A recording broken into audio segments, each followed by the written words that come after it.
Seja muito Ficou ruim? Ficou ruim? bem-vindos ao Mesa de Debates. Aqui quem está falando é o Guilherme e vamos começar aqui mais uma live, iniciando aqui os trabalhos desta semana, conversando, debatendo, discutindo aí saídas, soluções aí para a luta dos trabalhadores e para a nossa conjuntura atual, né, que nós estamos vivendo, que é uma conjuntura de crise. E para a gente começar aqui, né, a nossa entrevista, as nossas entrevistas dessa semana, vamos falar aqui um pouco da eleição de um sindicato bastante importante que está acontecendo aqui em São Paulo, né? Que trata-se aí do CIPEM, Sindicato dos Professores Municipais aí da cidade de São Paulo. Tá tendo aí eleições e eu, né, vou conversar aqui, né, com a chapa 2, né, e a representante 2 é a Denise de Assis, né? Então, sem muita demora, Denise, por favor, se apresente. É, já é quase boa tarde, né? Tudo bem? Sou Denise Assis, tá? Denise Assis, sou professora da rede municipal há 25 anos, não é?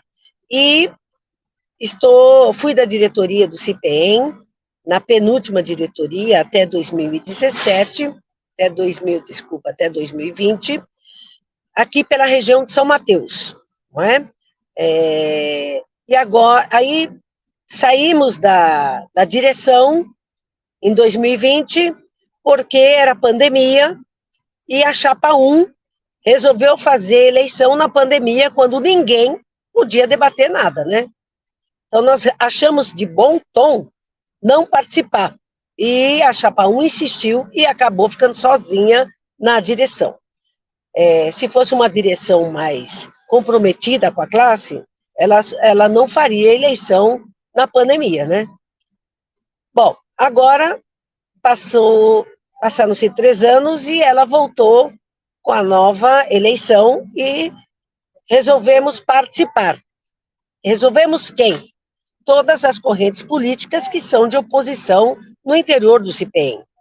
Fizemos uma convenção, unificamos todas as correntes, formamos e vamos debater, ok? Então, para começar essa nossa apresentação. Alguma pergunta, Guilherme? Claro. Então vamos aí para a primeira pergunta. Inclusive, eu gostaria que você fizesse um balanço geral da atuação da atual direção do sindicato.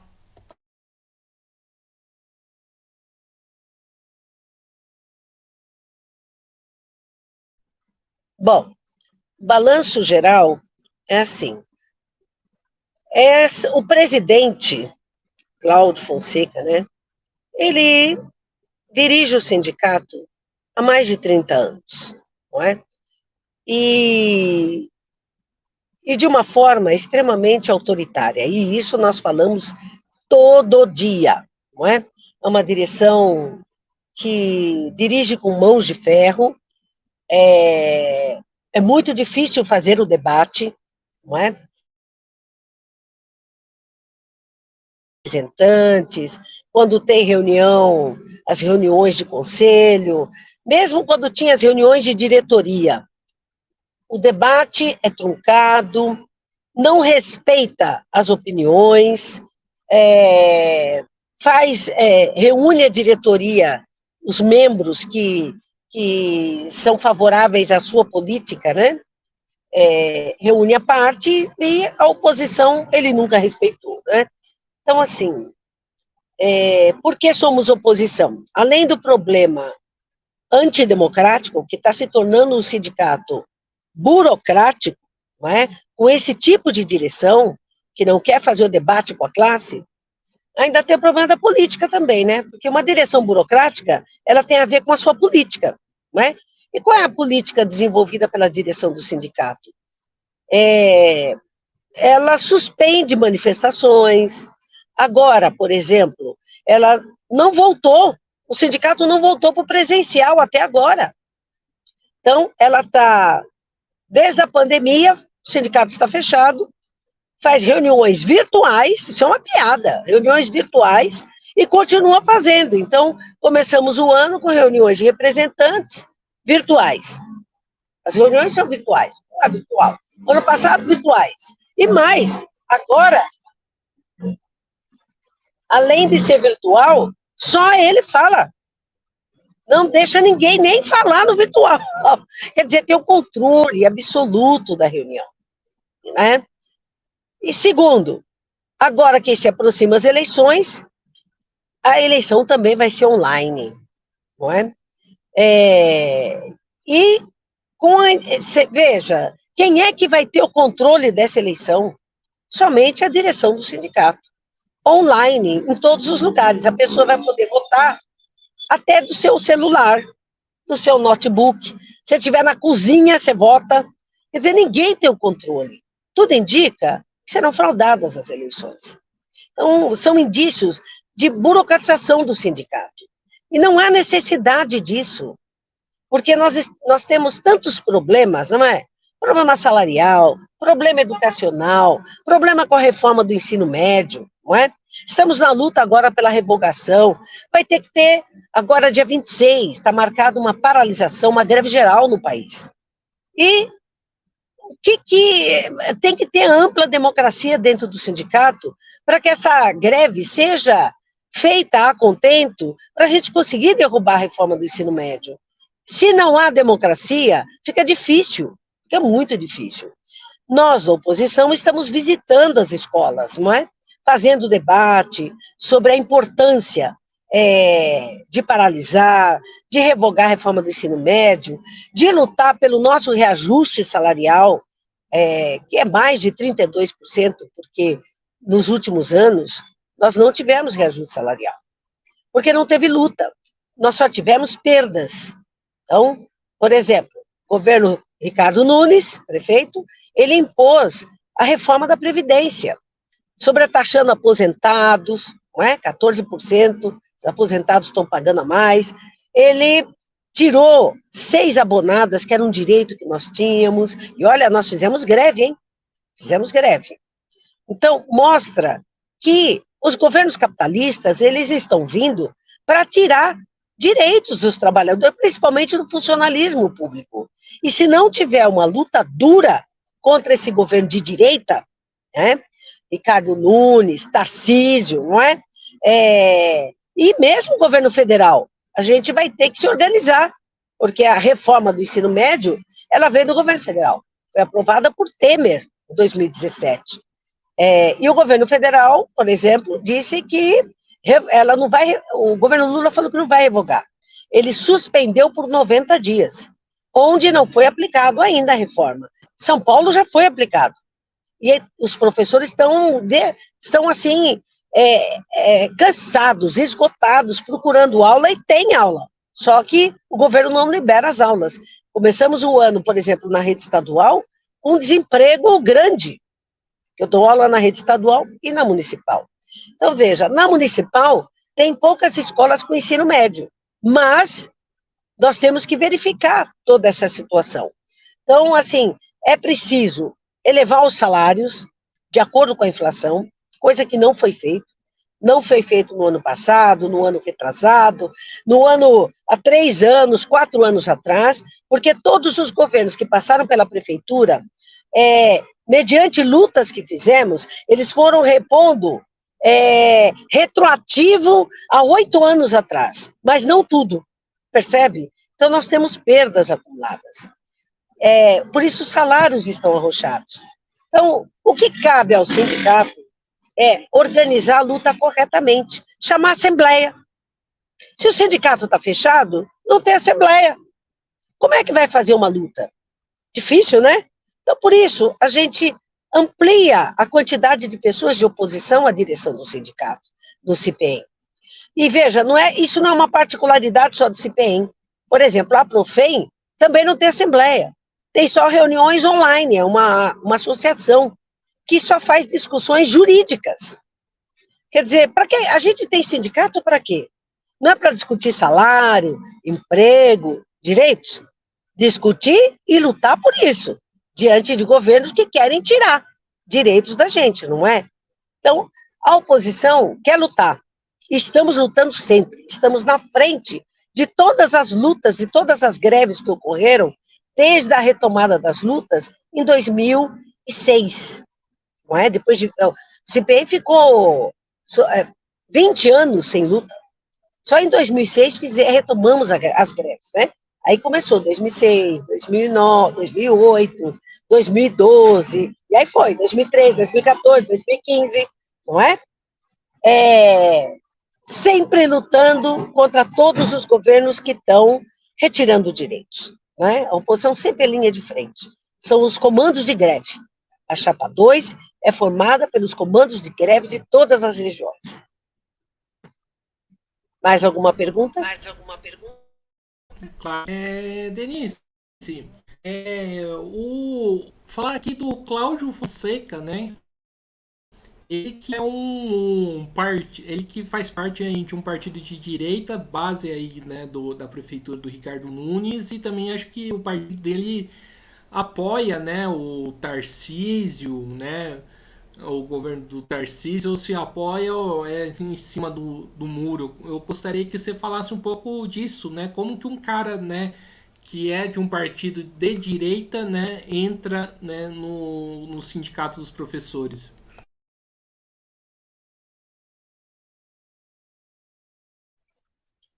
Olha, o presidente, né, ele foi do PCdoB, não é? No início da sua militância política. Fazia aqui toda a região, é daqui na nossa região, inclusive, né? Região de Sapopemba, mais para frente ali, né? Que antigamente ainda as escolas pertencem aqui a Dre São Mateus, não é? Mas já tem outra metade que pertence a Dre da Vila Prudente ali, né? Bom, isso é mais para Vila Prudente. Então, enfim, ele militou, desenvolveu, ajudou a construir. Foi a época em que a classe operária, veja, na década de 80, 90, onde a classe operária aqui do ABC, que aqui é vizinho do ABC, né? Vai construir suas primeiras greves, retomar as lutas no ABC contra as multinacionais. Então, nós tivemos um grande período rico de lutas, e que isso influenciou no funcionalismo público, onde os professores vão atuar também, reivindicar direitos, reivindicar salário. Tanto é verdade que o plano de carreira ele veio a partir da década de 90, não é? Enfim, naquela época, formou-se a CUT, enfim, todo mundo foi dessa época, os mais velhos, né? A velha guarda, que eu estou dizendo, lutou contra a ditadura militar, lutou contra os governos de direita, não é? Lutou e com greve inclusive, né? Para conseguir aumentar salário e lutar por direitos. Enfim, junto com a classe operária. Veja, é uma situação no país, né? À medida que entra aos sindicatos, há uma tendência à burocratização. Por quê? Porque estamos num regime capitalista. E no regime capitalista, os sindicatos eles têm que ter independência em relação aos governos, porque todo governo é eleito com anuência da burguesia. Não existe governo que não seja eleito sem que a burguesia coloque dinheiro nas candidaturas. Então, isso aconteceu na década de 90, aconteceu na década de 2000, enfim. Cada governo que é eleito, ele tenta corromper as direções sindicais. Não é? E as direções sindicais, se não forem direções comprometidas com os trabalhadores, se não forem revolucionárias, acabam fazendo o jogo que a burguesia quer que faça, não é? Uma forma que a burguesia utiliza para corromper é a discussão no parlamento. No caso da prefeitura, é na Câmara de Vereadores. Então, a burguesia tem seus partidos na Câmara de Vereadores, não é? Então, tem seus partidos e seus vereadores, são maioria, no caso, né? São 32 vereadores no total, 28 são dos partidos burgueses de direita, que fecham pacotes junto com banqueiros. Por isso que a gente fala que a Câmara, a Assembleia Legislativa, o Senado, é tudo um balcão de negócios, não é? Por exemplo, a reforma da Previdência, quem jogou muito dinheiro nisso, que queria a Previdência privada, foram os banqueiros, não foi? Aí é Banco do Brasil, é Banco Itaú. Banco Itaú jogou uma grana para construir a Previdência privada. Então, veja, nós brigamos direto com o governo que representava os interesses dos bancos. Agora, veja, um diretor sindical que faz parceria com partidos aliados ao governo, que foi o caso do Cláudio Fonseca, né? Cláudio Fonseca, ele era a base eleitoral, era do Cidadania, agora é Cidadania, mas quando foi... ele saiu do PCdoB na década de 2000, saiu depois em 2004, 2005, que a gente fez uma luta contra a prefeitura petista, né, o governo petista, da Marta, prefeitura que a Marta estava, né? Ele foi expulso lá do PCdoB e ele ficou sem partido, então ele entrou primeiro para o PSB, ele agora faz carreira política. Então, carreira política parlamentar. Então, a prioridade dele é acumular cargo, né? Ele faz alianças com o partido da burguesia, de direita, e também ocupa a presidência do CIPEM. Por isso, ele dirige com mãos de ferro. E aí, a gente é obrigado a dizer, não tem como, né? Porque é público isso. É público, não é? Então, eu sou da corrente proletária na educação. Sempre, em todos os congressos, defendo tese que o sindicato tem que ter independência de qualquer partido burguês, não é? Por conta disso, porque acaba transformando o sindicato num puxadinho das políticas capitalistas, querendo ou não. Ainda que fale que é contra, por exemplo, a reforma da Previdência, se você não prepara a classe, não prioriza você acaba permitindo que o governo ganhe, porque ele ganha lá na Câmara. Fica fazendo um jogo lá na Câmara de deputados, que a maioria é de direita, contra deputados que se dizem de esquerda, que é minoria.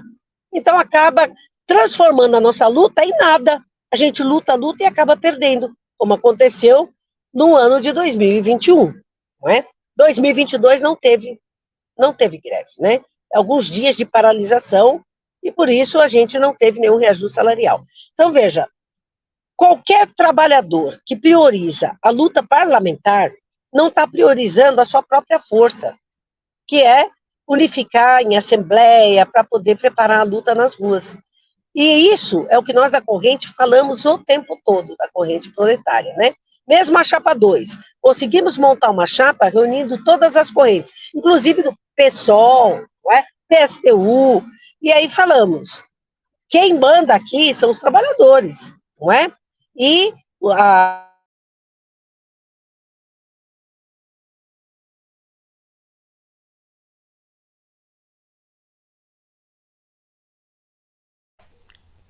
Estamos aqui com um pequeno problema na nossa live, né? Entrevistando aqui a Denise Assis da Silva, né? Ela que é da corrente proletária pela educação e está aí na chapa 2, né? A chapa de oposição aí ao CIPEM. Conforme vocês podem ver aqui, né?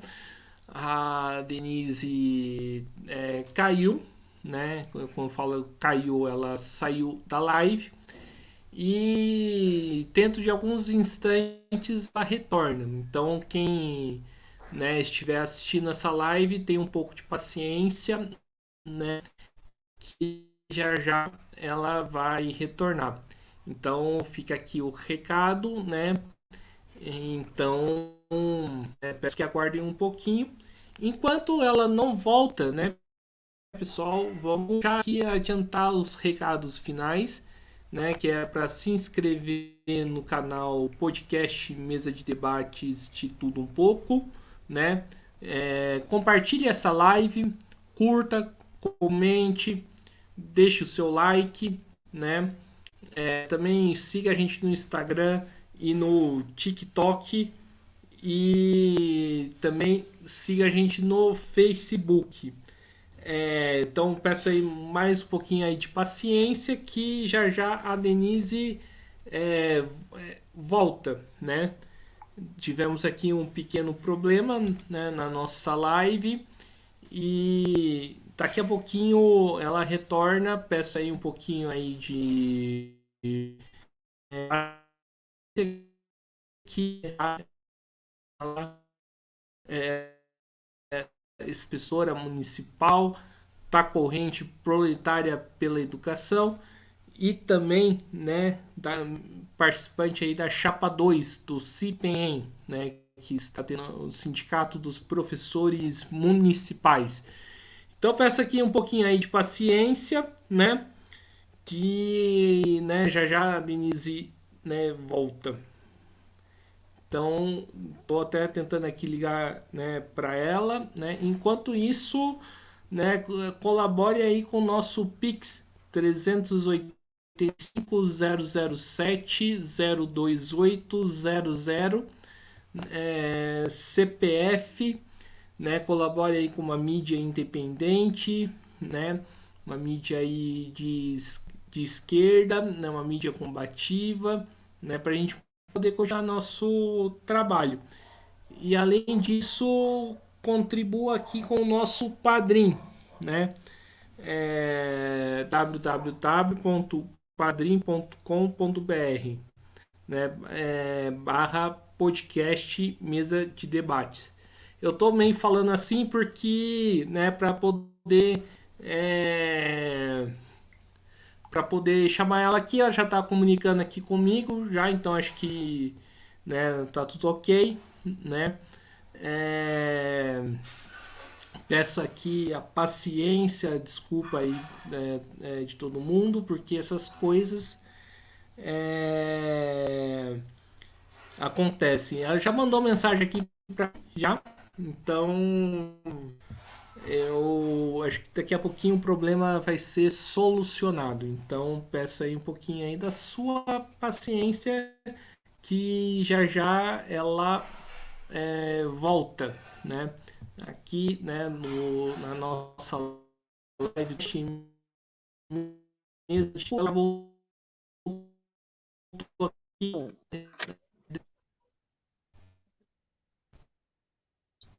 Alô, voltei.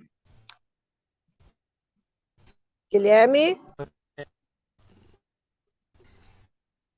Nossa, que dificuldade. Sabe o que é? Aqui Então, em São Mateus aqui a tem um Denise já voltou. problema. Desculpa, gente. Aqui em São Mateus tem um problema. Aqui só funciona o 3G. Entendeu? Então cai direto. Gente, que horror isso aqui. Aqui, se a Terra fosse plana, a Terra fosse plana, eu estaria, podemos dizer, no outro ponto do diâmetro, né? De uma circunferência, certo?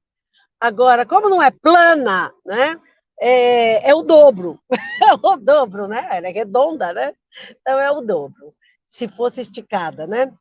Mas, voltando, desculpa, eu não. Será que é melhor fazer uma nova transmissão? Porque caí muito tempo, né? Eu não sei nem onde eu parei. Eu fiquei tão Não, nervosa aqui. continua. Não, Continua. então, Você estava resumindo, falando aí do Cláudio Fonseca e do Partido de Direita. os partidos de direita, né? Então, Ricardo Nunes, Tarcísio de Freitas, que vieram de fora, né? São partidos de direita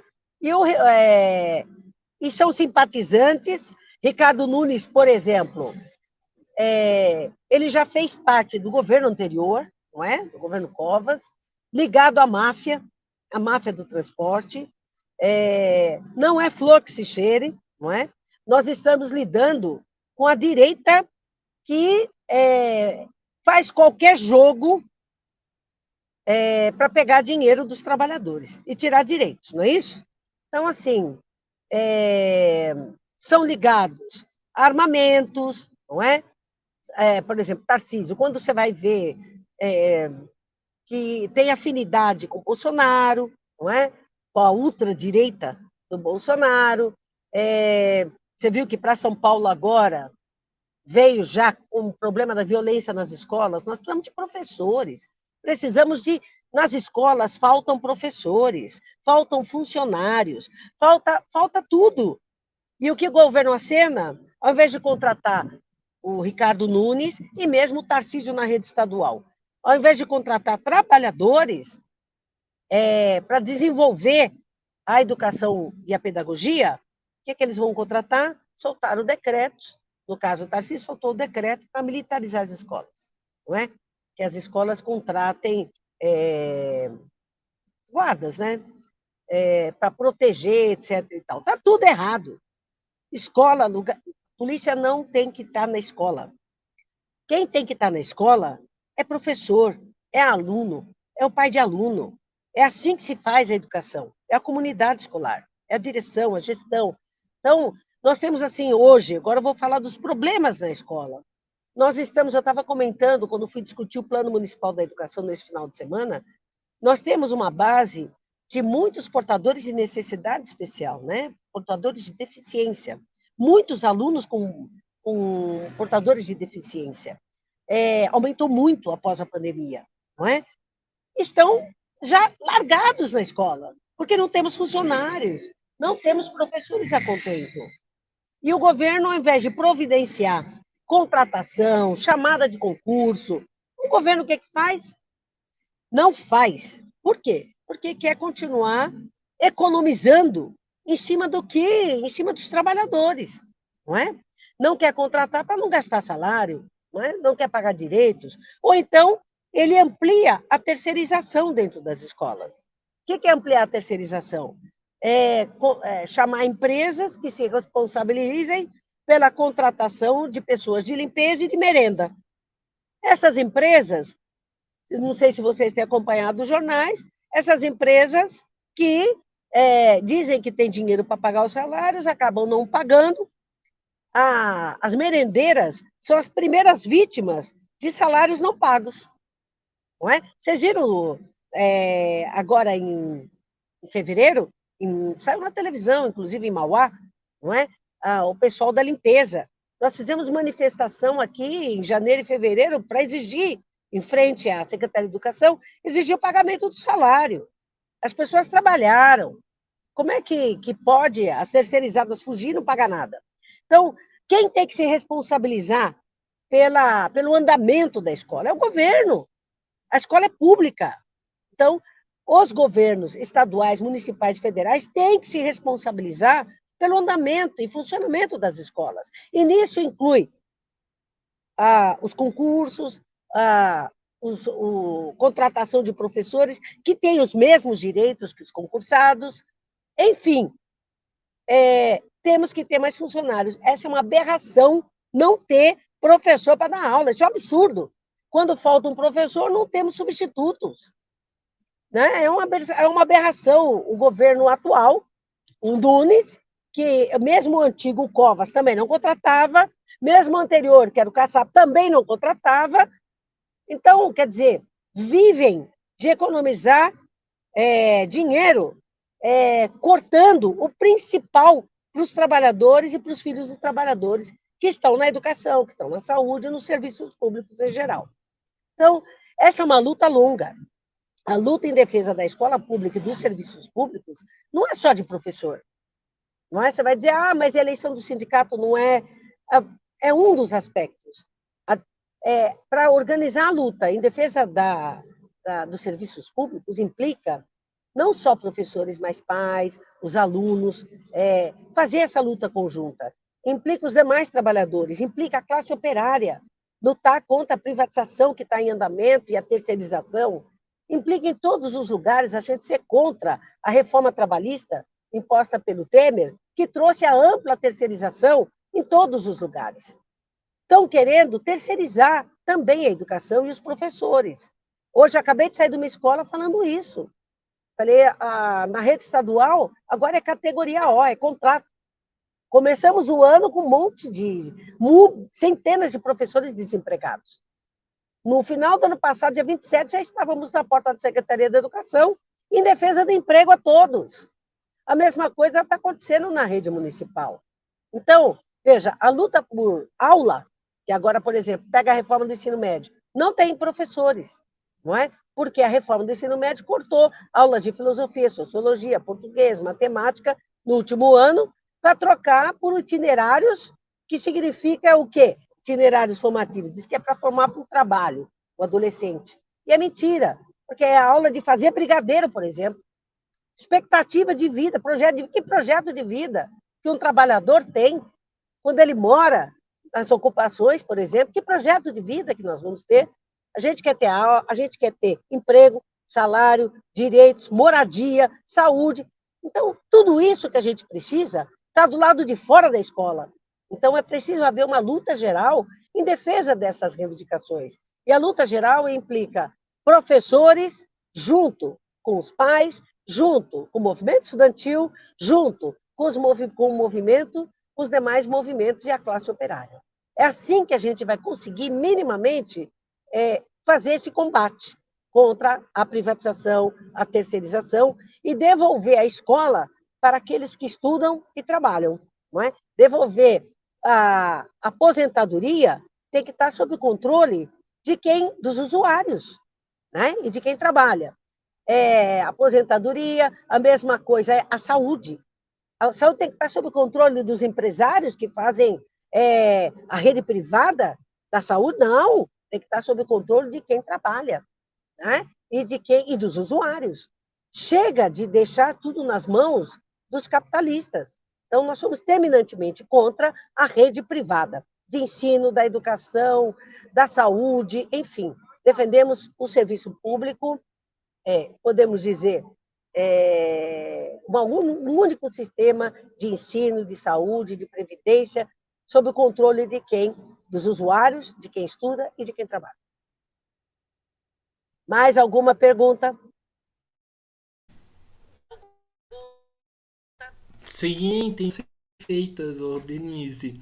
É, E seguindo aqui a nossa entrevista, né? Nessas últimas semanas a gente foi, né? A gente, nós estamos vendo aí várias notícias de violências nas escolas, né? A que se deve esses casos, né, de violência e como combater?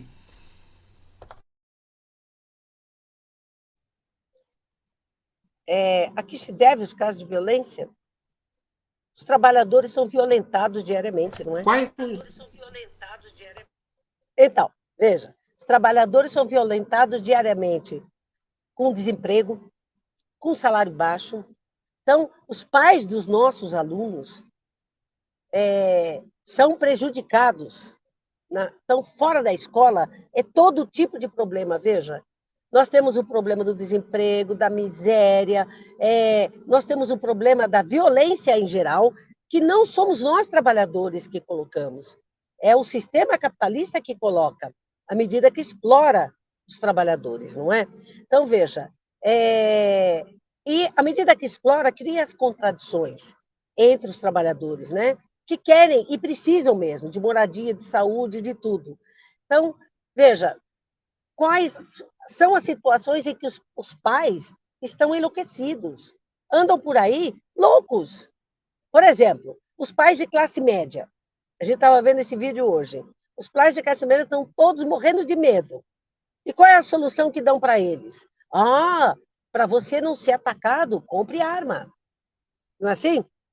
Então, há toda uma campanha da militarização de parte de quem tem dinheiro.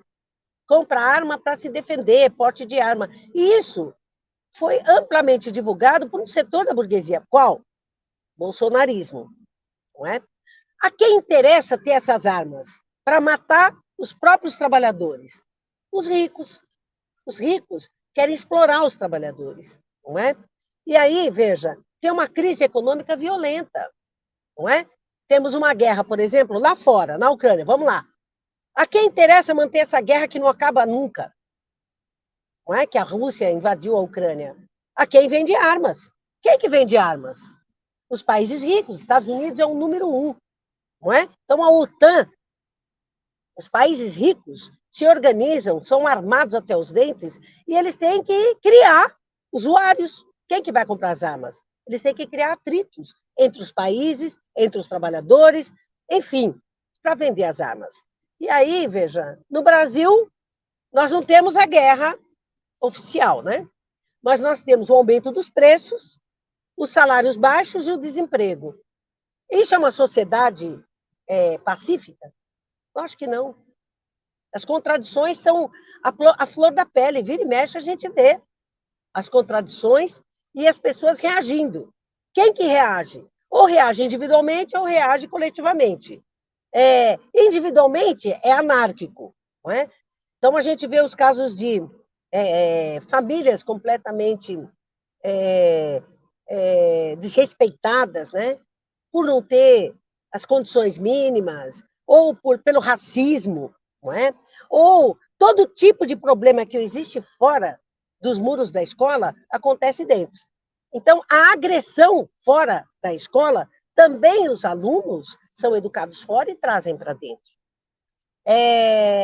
E problemas de doenças, por exemplo, têm aumentado muito, doenças psiquiátricas. Também vem para dentro da escola. Lembra que eu falei no começo? Tem aumentado o número de portadores com necessidades especiais.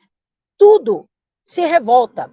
Eles se revoltam, os alunos, e procuram soltar para fora essa revolta, essa rebeldia.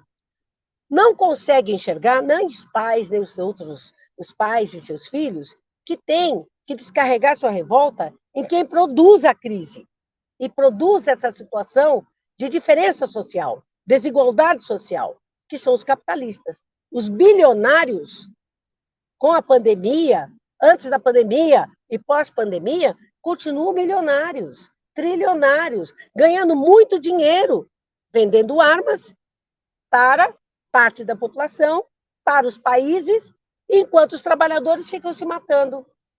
Então, nós aqui, da corrente proletária, do Partido Operário Revolucionário, falamos, essa guerra não é nossa.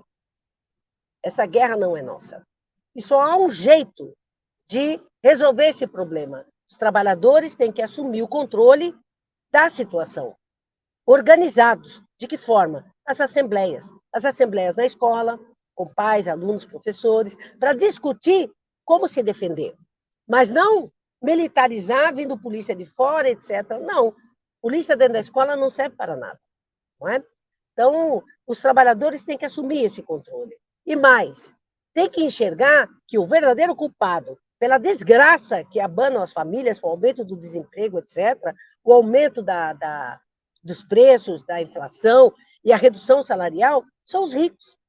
Então, se não entender isso, a gente fica fragilizado perante os próprios colegas que não entendem o problema e saem batendo em todo mundo, não é? Então, nós temos que organizar o respeito, as ideias, a democracia dentro dos nossos lugares, no local de trabalho, nos sindicatos, fazer a discussão política, não é? Porque sem discussão, sem orientação, é assim, os trabalhadores seguem a ultradireita. Foi o que aconteceu, né? Foi o que aconteceu com a subida do bolsonarismo, por exemplo. Não é? Não houve uma discussão sobre o que é a burguesia. Pelo contrário, o que houve foi assim, nós tivemos a burguesia que se diz liberal no controle do país, não é? PSDB, não é? Que também defende os ricos. Então, os trabalhadores vêm como? Eles querem a vida imediata, querem emprego, salário, direitos, tá, tá, tá. Se esse governo não dá, alguém que der alguma esmola, ele vai lá e ele acaba participando desse jogo, né? Desse jogo de votar, etc. e tal, achando que vai ter melhoria. E normalmente não tem. As reformas estão vindo de cima para baixo, veio a trabalhista, veio a da Previdência, veio a educacional, de todos esses governos. Inclusive, veio o PSDB, por exemplo, a reforma da Previdência começou em 98, com o Fernando Henrique, PSDB. E em 2002, foi o governo Lula, reforma da Previdência, parte 2, que colocou a idade do funcionalismo. Depois, tivemos aí a reforma do Bolsonaro, não é? Em 2019, colocando idade para aposentar para quem trabalha em rede privada. Ou seja, todas são reformas antitrabalhadoras. Então, como é que a gente luta contra essas reformas que nos atingem, impede de aposentar, e aí coloca como salário baixo, aumenta o confisco, aumentou o confisco nos salários, né? De 11% para 14%, que é expropriado dos salários. Como é que a gente luta? Luta com greve nas ruas. Tem que fazer greve dentro, chamar unidade entre os trabalhadores, não tem outro caminho, não é? E tem que discutir, conversar, debater amplamente dentro do sindicato para organizar a luta fora do sindicato. Então, veja, tem que ter democracia dentro do sindicato. Por isso, como a gente tem um problema dos sindicatos completamente burocratizados, porque no capitalismo eles acabam se burocratizando, acabam aceitando as migalhas que a burguesia oferece, nós temos obrigação de debater que chega de esmola. Nós queremos o que de fato a população precisa. Os trabalhadores precisam de salário, emprego, não precisa de esmola, não é? Um salário que dê para viver. Qual é o salário que dá para viver? Os cálculos feitos pelos organismos sindicais, chamado DIEESE, por exemplo, mostrou que hoje o salário mínimo tinha que ser R$ 6.400. Sabe disso, Guilherme? O salário mínimo não era para ser 1.302, e muito menos 1.320, que vai ser apresentado agora em maio pelo governo Lula. Como é que a gente faz? Os trabalhadores continuam com a cintura apertada, com o seu orçamento cortado. Como é que ele faz? Ele tem que esperar a boa vontade da burguesia pagar? A burguesia não vai pagar.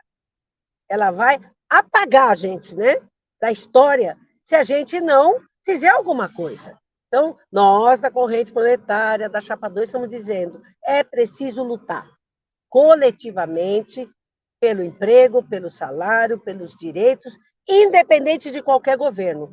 A maioria da Chapa 2 apoiou o governo, a eleição do governo. Nós não apoiamos. E falamos o porquê. Porque é uma frente com a burguesia, é uma frente ampla. Então, nós, revolucionários, jamais apoiamos a burguesia. Então, por quê? Porque apoiamos o método dos trabalhadores para conquistar suas reivindicações, e não o método da burguesia, não é? Negociado nos bastidores dos instrumentos parlamentares. Não, não queremos isso. Queremos o que é nosso. Para isso tem que lutar, e lutar nas ruas. Se não lutar, a tendência é piorar. É isso. Certo. É, surgiu uma discussão, na convenção, né, municipal, que eu sei, né, de um setor da oposição que não compôs a chapa, né, que não compôs a chapa 2 porque teria um setor petista, né, compondo a chapa 2, que é o setor que não compôs seria a nossa classe educação, né, você Oi, desculpa. isso, Tá, sobre ok. sobre isso, esse setor petista que está na chapa 2. Como que é essa história?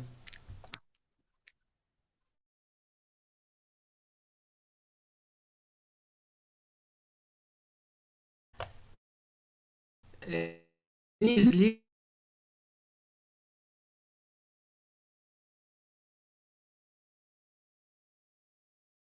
Denise, liga seu o microfone. Desculpa. Agora dá para ouvir? Desculpa. Né? Então tá. A nossa chapa chama-se Unidade das Oposições, não é? Por que Unidade das Oposições? Porque para enfrentar uma burocracia, você tem que unir todos que são opositores. E a categoria quer isto, não é? Quer lutar, quer democracia. Fizemos uma convenção. Chamamos todos os setores oposicionistas. Como é que você une oposicionistas? Tem que ter um princípio. Não tem que ter um princípio? Qual é o princípio? Lembra que eu expliquei aqui que é a independência do sindicato em relação a qualquer governo, certo? Esse princípio, o sindicato de luta democrático, que tem independência de qualquer governo, foi escrito foi concordado com todas as correntes, ok? E aí nós fomos para a convenção. Houve um setor que a gente nem sabia que ia participar, depois apareceu lá, mas é um setor que rompeu com... são petistas. Aliás, a nossa categoria está cheia de petistas. Então a gente pega e vai jogar os petistas fora, é assim que funciona? Não, a gente faz o debate, não é?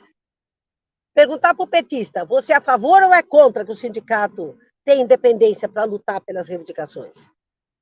Eles assinaram um acordo conosco. Assinaram. Então, se eles respeitam o programa, tudo bem. Aí você vai dizer, mas e se eles não respeitarem? Eles vão ter uma atitude diferenciada mais para frente e nós vamos criticar. O programa da chapa diz isso. Foi aprovado em convenção. Se você pular, qualquer um pode desrespeitar os 3 preceitos de construir um sindicato de classe, de combate, de luta, que é a independência sindical. Se alguma das correntes pisarem na bola, nós vamos criticar, vamos denunciar, não é? Porque tem que corrigir, tem que corrigir. O tempo todo, o que é educação, Guilherme? Eu sou professora há 32 anos. Eu falo assim, chegamos a um ponto que você não basta debater o problema com o aluno um dia e achar que amanhã ele vai já entender e já vai fazer tudo certinho. Não vai. Todo dia você tem que falar a mesma coisa. Entra na sala, vamos dizer bom dia, vamos respeitar, vamos... Não é assim? A mesma coisa com adultos, sabia? Então, nós temos que ter um protocolo, onde todos respeitam. Isso é viver em sociedade, não é? No sindicato é a mesma coisa. Né? Nos organismos onde nós estamos unidos, a gente também tem que ter um protocolo. Esse protocolo chama-se convenção, chama-se manifesto de fundação, manifesto de construção. Está no nosso manifesto isso. O que aconteceu? O fato dos petistas que romperam, porque os petistas se racharam, o Jornal Trabalho, no caso, rachou em dois grupos. Um grupo foi apoiar a burocracia, o Cláudio Fonseca, sabia? Um grupo está lá. Aliás, quem são essas pessoas? São pessoas que já tiveram no governo, estão lá com o Cláudio Fonseca. E os outros, que racharam, vieram para o lado de cá, que são trabalhadores, aposentados ou não, não importa, são trabalhadores, não é? Então, veja, é diferente a situação de falar, estou pondo aqui o secretário da Educação do governo Nunes da chapa. Tem diferença? Claro que tem. Secretário da Educação, se vem, a gente tem que pôr para fora da convenção. É assim que a gente faz. Nós não podemos impedir os trabalhadores de entrar na convenção e debater. A convenção aprovou independência sindical de qualquer governo, os trabalhadores nós vamos debater. Concorda? Concorda. Então tá junto. Se discorda, sinto muito, tchau. É assim. O pessoal do MRT, na nossa visão, e o pessoal das outras correntes, a LOI, né, foram precipitados, não é?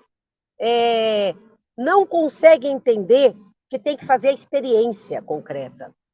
Porque não adianta, a experiência é a prática, não é? Não existe prática sem teoria. A teoria foi dada na convenção. A prática é a aplicação da teoria no dia a dia, certo? Se o pessoal da chapa, que vai ser eleito uma parte, pisar na bola, aí a prática mostra que não está cumprindo o protocolo, que foi aprovado por ampla maioria. Segundo, aí tem um problema ali que me parece que tentaram colocar que foi antidemocrático. Não foi. Todos defenderam as ideias que queriam. Seja a favor, seja contra, ou complementares, não é? E na forma, claro, deveria ser maior, mas foi a forma organizada que permitia essa unidade. Cada corrente que tem divergência teve seu tempo para expor. Coloca os seus panfletos, coloca as suas ideias melhores, mais aprofundadas, em seu jornal, em seu boletim. fez uma fala de 10 minutos para apresentar as diferenças que faltam para completar, não é? Cada um pensa de um jeito. São correntes que militam no movimento. Nós não podemos calar a boca de ninguém, não é?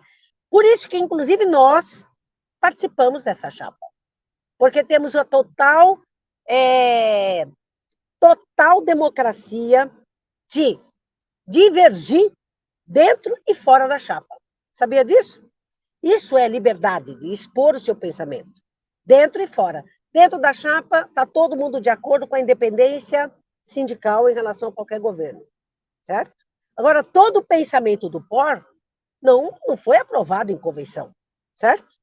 Então, eu tenho que escrever o que eu acho de diferente nos meus panfletos e passar junto o material da chapa, junto com o meu material aonde eu atuo. A mesma coisa as outras correntes. É assim que se faz uma unidade, não tem por onde não fazer, não é? O pessoal que rachou antecipou sem fazer a experiência, não compreendeu, foi imaturo, não é?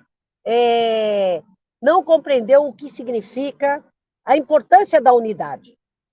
Então, rachar nesse momento, sem fazer a experiência concreta, foi prematuro e foi um erro. Eu considero um erro grave de quem rachou, não é?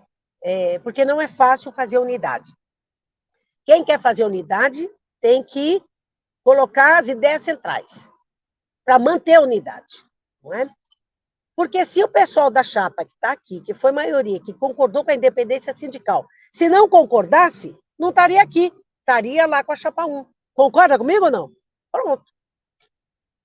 É isso. Então vamos aí para a última pergunta, Denise. Falar um pouquinho aí da reforma do ensino médio, né?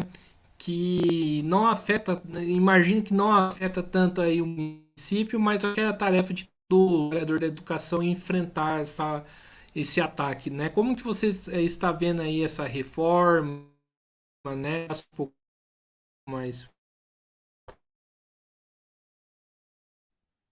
Eu já falei que a reforma do ensino médio, praticamente, ela não afeta sob o ponto de vista do currículo, não é? E porque nós só temos 7 escolas de ensino médio na rede, ok? Sob o ponto de vista do currículo, não afeta tanto, porque não tem ainda itinerário formativo, aquela coisa toda do ensino médio. Mas a reforma do ensino médio, ela não vem só com o problema do itinerário. A privatização na educação, ela entra pelas duas portas. Pela reforma do ensino médio, com a parte do currículo, como também pelo EAD, ensino à distância. E o ensino à distância está sendo, como é que se diz, expandido em muita quantidade, em grande, como é que se diz, amplamente na educação. Tanto no ensino superior, claro, que é tudo ensino à distância agora, né? Como no ensino médio, como no ensino fundamental e como até no ensino infantil. Assim como eu falei das armas, quem tem interesse em vender armas é quem produz armas, né? A indústria bélica, e normalmente americana. A mesma coisa é o ensino EAD. Por que nós somos contra o ensino à distância? Nós da corrente proletária. Agora eu vou falar de nós. Nós somos contundentes. Porque quem quem implanta o ensino à distância na universidade e quer implantar no ensino médio, está implantando e quer implantar no ensino fundamental, também são os empresários, não é? Veja o governo estadual. O secretário da Educação é o Feder. Você sabe, ele é proprietário de qual empresa? Da Multilaser, né? Então, os tablets, etc., ele usa o governo para comprar, para fazer a festa, né?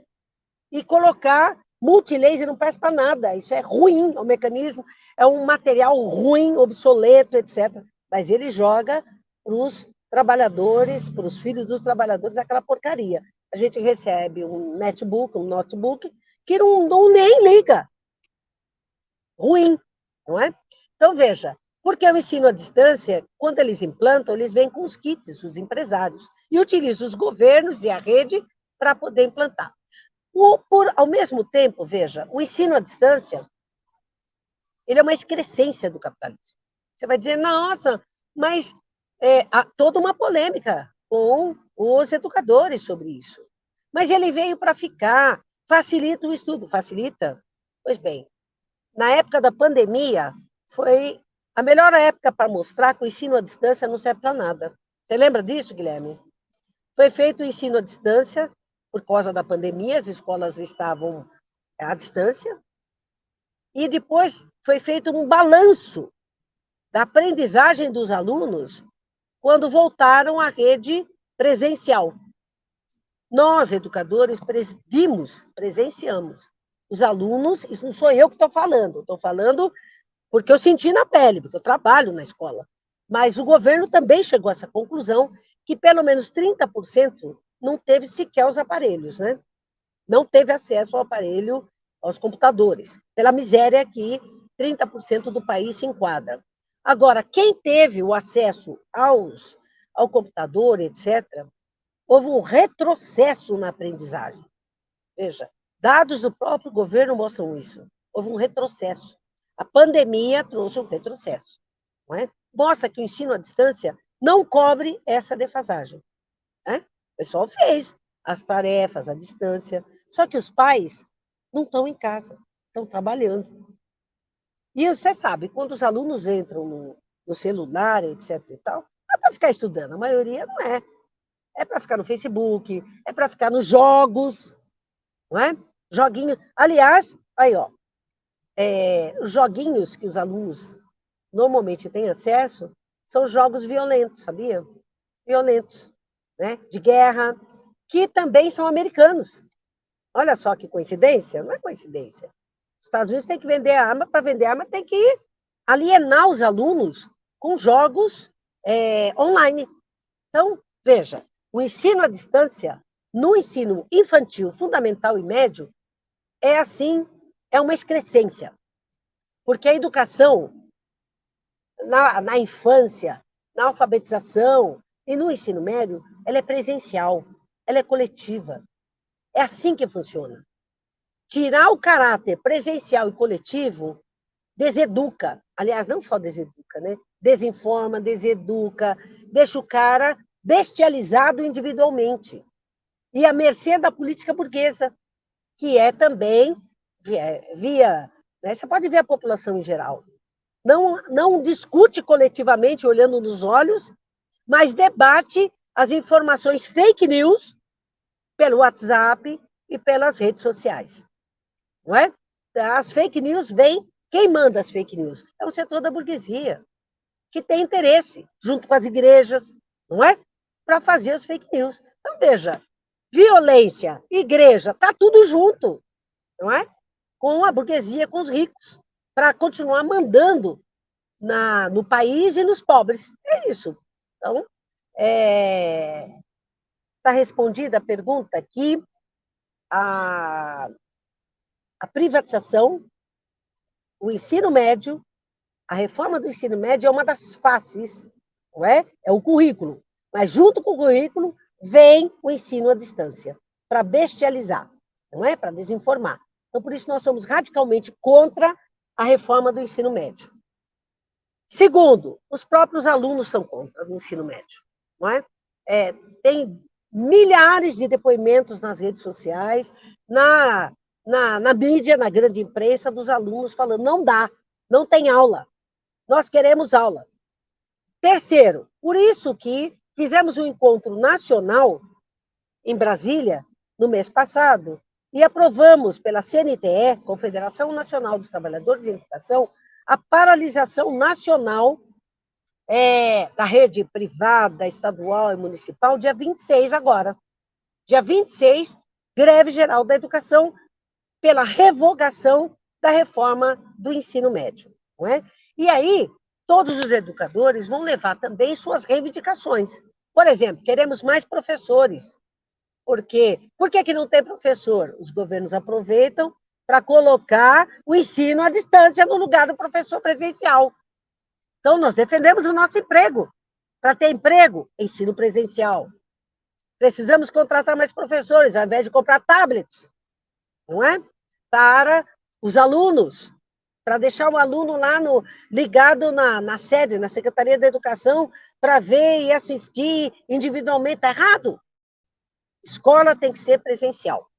Educação tem que ser presencial. Os alunos perceberam que não tem condição com essa reforma do ensino médio, onde só os empresários estão ganhando dinheiro. Os filhos dos trabalhadores estão perdendo. Vai ter Enem, por exemplo, e eles não sabem.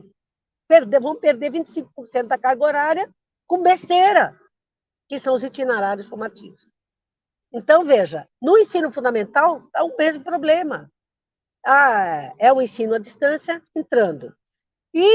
Então, veja, a privatização ela vai entrando pelas beiradas, com reformas educacionais que entra pelo EAD, entra pela forma de contratação para eliminar concurso e pela reforma trabalhista, onde o pessoal do quadro de apoio, mesmo professores, são contratos temporários. E o pessoal da limpeza e da merenda na prefeitura são terceirizados. Quer dizer, nem salário mínimo recebe. Tem gente recebendo meio salário mínimo, você acredita? E não consegue limpar. Nós somos na nossa escola, por exemplo, dou aula aqui em São Mateus, na escola Aquiles de Oliveira. Nós só temos duas pessoas para limpar a escola toda, 2 turnos, sendo que temos 5, pelo menos,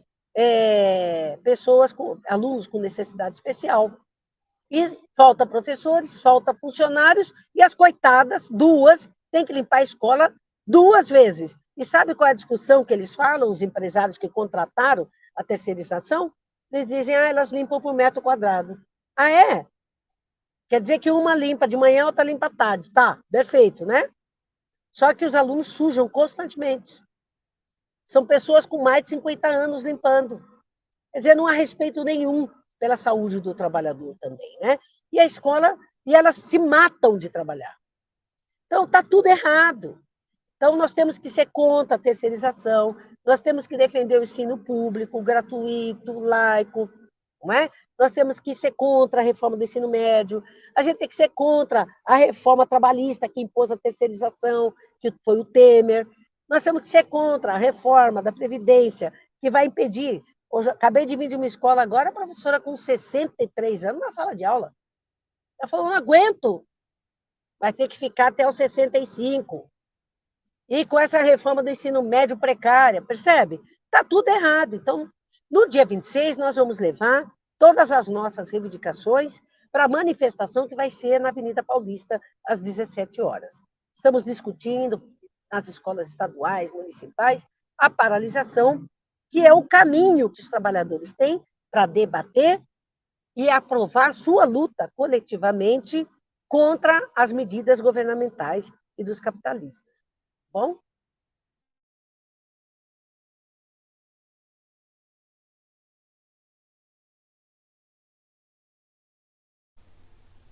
Então é isso aí, pessoal. Estamos encerrando aqui mais uma entrevista do Mesa de Debates. Quero aqui agradecer a professora Denise pelo papo e passo a bola aqui para ela fazer as considerações finais.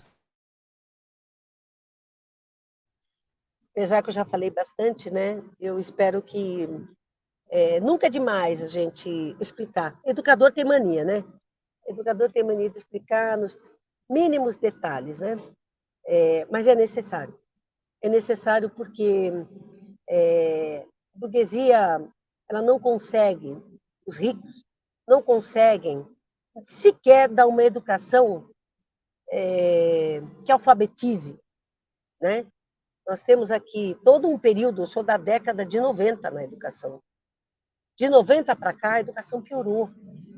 Muito, muito.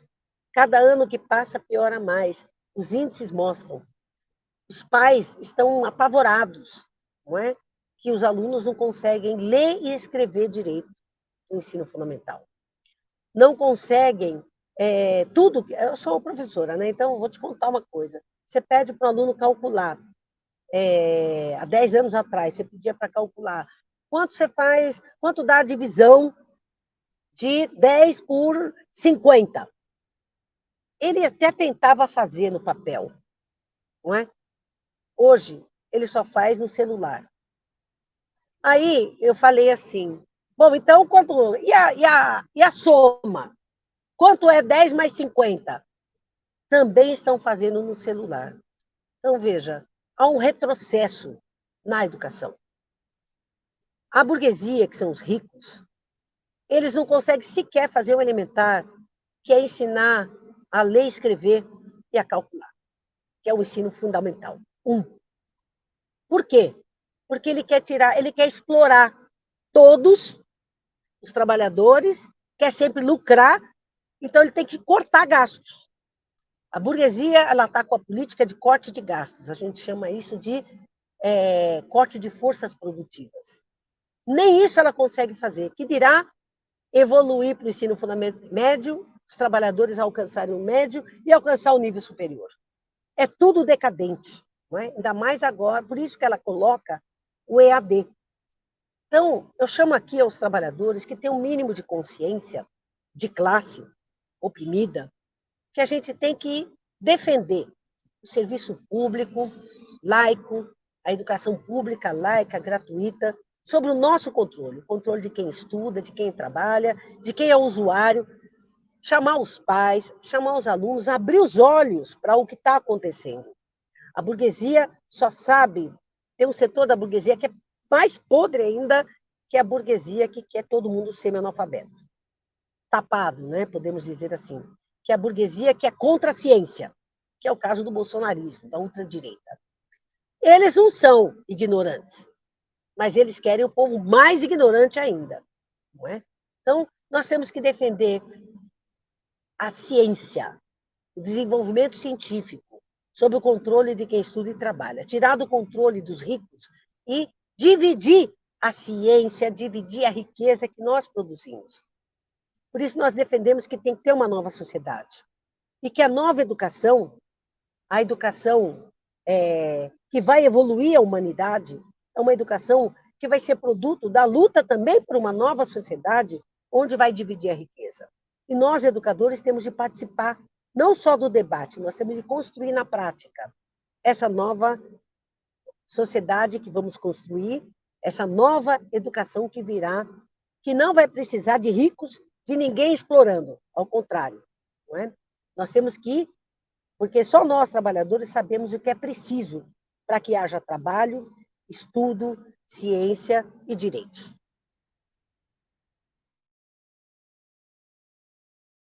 E boa tarde a todos, que eu Então, também já mais estou uma indo vez, trabalhar, né? Foi um prazer enorme, Guilherme. Guilherme, foi um prazer enorme participar com você da mesa de debates. Agradeço a oportunidade que você tem nos dado enquanto corrente proletária, que a gente tem atuado em todos os lugares. Aliás, a gente encontra vocês em todos os lugares, né? Foi no dia 22, no mês passado, foi na manifestação dos professores contratados, categoria O, seja nas greves operárias, a gente está, porque a gente também, né? Também tem trabalhadores operários e a gente defende a unidade na luta, né? Da classe operária, junto com os demais trabalhadores, para que a gente avance contra a burguesia, né? E vocês estão sempre presentes. Então, é muito importante o canal Mesa de Debates para explicar aos trabalhadores a importância do estudo teórico unificado com um trabalho prático. Obrigada, viu?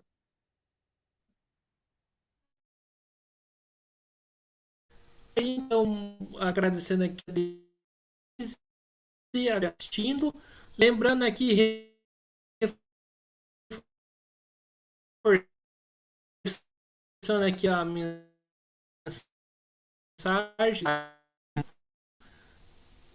esperando para voltar, acompanhe o nosso trabalho, né? Curta, compartilhe, comente esta e outras entrevistas.